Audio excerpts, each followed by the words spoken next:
Saudara berbicara tentang pengampunan, maka pengampunan itu seharusnya bukan merupakan paksaan. Pengampunan itu harus secara sukarela, saudara.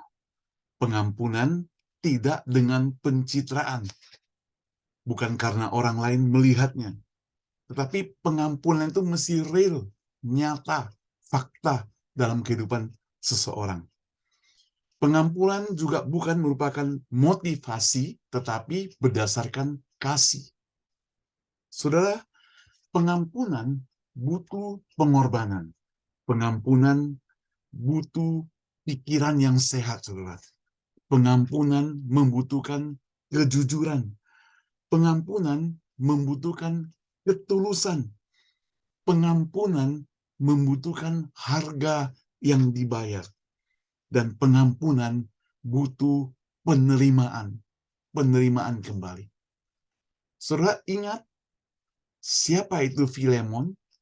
Ketika Filemon mengampuni Onesimus karena diberitahukan kepada Filemon oleh Paulus bahwa Onesimus yang dulunya menyakiti Filemon sekarang sudah berguna, sudah bertobat, kira-kira demikian. Jadi butuh pengorbanan. Kenapa berkorban? Karena Paulus meminta Filemon menerima kembali Onesimus itu bukan sebagai budak, awalnya sebagai budak, tapi sekarang dia minta Filemon menerima Onesimus sebagai saudara. Jadi butuh pengampunan, membutuhkan apa? Pengorbanan. Butuh apa?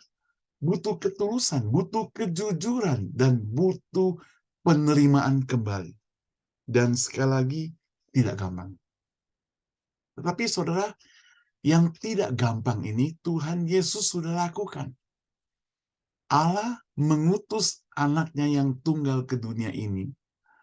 Seperti Yohanes 3:16 mencatat bahwa karena dia mengasihi kita, maka dia kirim anaknya lahir ke dunia ini yang bernama Yesus, kemudian mati untuk kita, berkorban untuk kita, menggantikan kita, sehingga kita sebagai orang yang berdosa, Allah memberikan pengampunan. Jadi pengampunan adanya pengorbanan, sehingga kita bisa diterima kembali sebagai anak-anaknya. Saudara, dalam rangka masuk atau persiapan masuk kepada Natal, waktu kita menyambut Yesus lahir ke dunia ini, kita boleh merayakan dengan penuh sukacita. Kita persiapkan dengan bagus-bagus acaranya. Tetapi yang menjadi pertanyaan bagi saya adalah, apakah di dalam hidup kita masih menyimpan dendam? Saudara, mumpung masih awal bulan, mari kita bereskan dulu hidup kita itu di hadapan Tuhan. Kalau ada dendam, kita ampuni orang yang kita dendam. Mungkin orang itu bersalah kepada kita, nggak masalah. Kita ampuni dia. Mungkin orang itu pernah menyakiti kita, menipu kita. Tidak masalah, kita ampuni dia. Saudara ingat, selama kita tidak mengampuni orang tersebut, penderitaannya itu ada pada kita. Kita senantiasa mengalami kejengkelan hidup. Hidup kita tidak bisa tenang, hidup kita tidak bisa senang, hidup kita tidak bisa bersuka cita, dan hidup kita itu tidak bisa bahagia.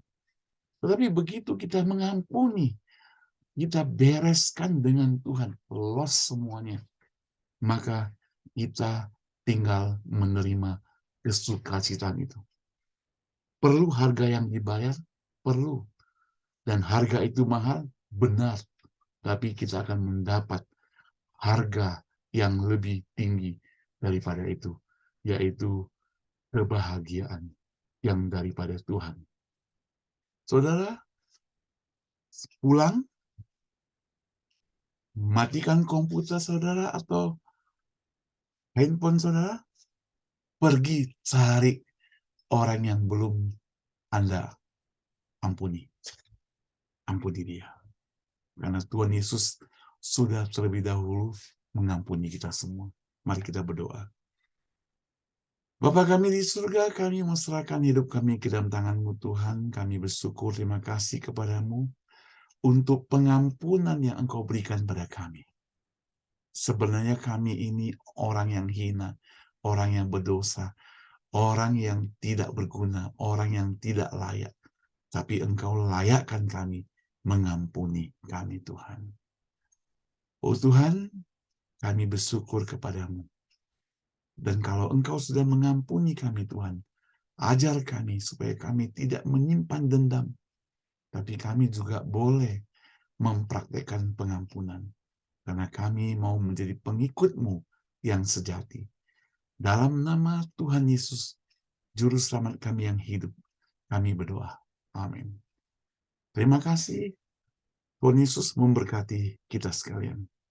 Nah, saudara, Anda baru mendengar renungan singkat bersama dengan saya, Salman Saud, di Cornerstone Ministry yang ada di San Francisco. Jikalau perenungan ini menjadi berkat buat Anda, silakan share video ini buat teman-teman Anda. Beritahukan pada dia ada berkat Tuhan yang engkau dapat alami. Klik subscribe bagi yang belum, dan beritahu teman-teman ada kabar sukacita melalui video-video ini. Terima kasih. Tuhan Yesus memberkati kita.